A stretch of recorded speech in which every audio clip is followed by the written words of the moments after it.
Florentino Pérez évoque le calendrier du Real Madrid, Xavi Alonso, Tran et bien plus encore, saison difficile. Le président du Real Madrid, Florentino Pérez, a profité de son récent rapport à l'Assemblée générale ordinaire pour s'exprimer avec audace sur le calendrier néfaste du club, qu'il a accusé d'être responsable des nombreuses blessures survenues dans l'équipe cette saison. Cette situation survient alors que le Real Madrid est confronté à une crise des blessures, notamment en défense, où Eder Militao s'est blessé pendant la trêve internationale tandis qu'Antonio Rudiger reste indisponible. Pérez a également évoqué les nouvelles recrues du Real Madrid, tout en faisant l'éloge de Xavi Alonso. Florentino Pérez dans le calendrier du Real Madrid.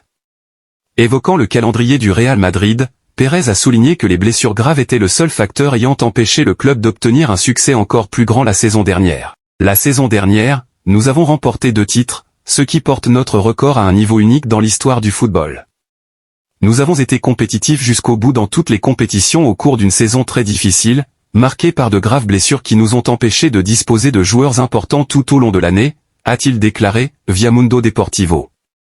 En 2 ans, nous avons déploré 5 ruptures des ligaments croisés et de nombreuses absences de longue durée en raison d'un calendrier de plus en plus néfaste pour tous les joueurs, a-t-il ajouté. Le président du club a souligné que les exigences physiques imposées aux meilleurs joueurs internationaux ne sont plus tenables.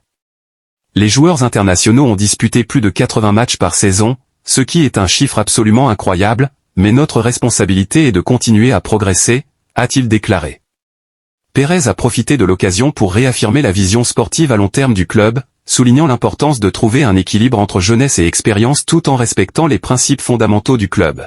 Nous dynamisons notre stratégie sportive en associant les meilleurs joueurs du monde à de jeunes talents qui deviendront les stars de demain. Ce sont des madridistas dans l'âme, qui aiment le Real Madrid. C'est essentiel pour qu'ils restent avec nous, a-t-il ajouté. Il a ensuite salué l'arrivée du nouvel entraîneur Xavi Alonso, qui a apporté une série de changements au fonctionnement du vestiaire du Real Madrid. Il incarne les valeurs du Real Madrid, il connaît notre stade pour avoir tout gagné en défendant ce maillot, et il arrive après avoir marqué l'histoire au Bayer Leverkusen, a-t-il déclaré. Florentino Pérez à propos des nouvelles recrues. Le président du Real Madrid a ensuite partagé ses réflexions sur les principales recrues estivales du Real Madrid, notamment Trent Alexander-Arnold, Franco Mastantuono et Dean Huijsen. Real Madrid, Florentino Pérez flingue à tout va le football espagnol. Le président du Real Madrid a égratigné tout le monde dans son discours tenu lors de l'Assemblée générale du Real Madrid.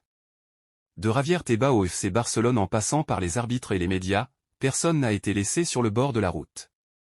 Lors de la grande assemblée générale, Florentino Pérez a sorti la sulfateuse et c'est peu de le dire. En effet, le président des Merengues a profité de son discours d'introduction pour dresser un habituel bilan financier et sportif du club madrilène, en revenant sur plusieurs événements de l'année, allant du nouveau Santiago Bernabéu au départ de certaines légendes et aux arrivées de nouvelles figures.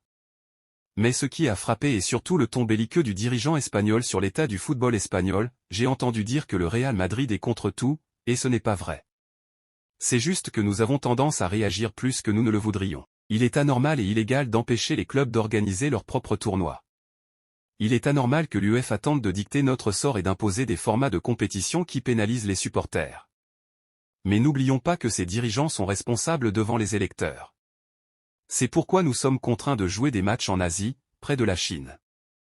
Il n'est pas normal qu'au XXIe siècle, regarder du football à la télévision devienne de plus en plus cher, alors que la technologie permet même des formats gratuits. Le milieu de terrain du Real Madrid confronté à un test crucial pour prouver sa valeur face à Elche. Eduardo Camavinga est retourné au Real Madrid au milieu de la récente trêve internationale après s'être entraîné à l'écart de l'équipe nationale en raison d'une petite blessure.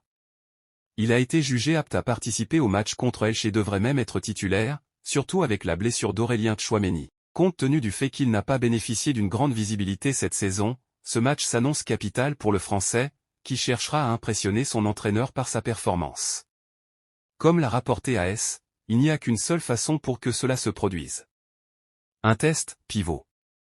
Au fil des années, Camavinga a été le joueur le plus polyvalent du Real Madrid, et sa capacité à évoluer à plusieurs postes lui a permis de bénéficier d'un temps de jeu régulier, même si c'était à des positions différentes. Cette même polyvalence l'a cependant empêché de mettre en valeur un créneau particulier, et il se retrouve aujourd'hui face à une situation où l'on ignore quel département détient la clé de son avenir. Comme l'a rapporté le média, Alonso est convaincu que Camavinga doit briller au milieu défensif pour se faire un nom dans l'équipe, surtout compte tenu de la forte concurrence au milieu de terrain. Un grand test qui attend Camavinga ce soir sera de savoir comment il va se transformer pour jouer le rôle de pilier du Real Madrid au milieu de terrain. Il n'est pas très doué pour ce poste, mais il est contraint de le faire s'il veut réussir au sein du club. En l'état actuel des choses, le Real Madrid n'a pas de remplaçant direct pour Tchouaméni, et Alonso estime que Camavinga peut précisément combler ce vide.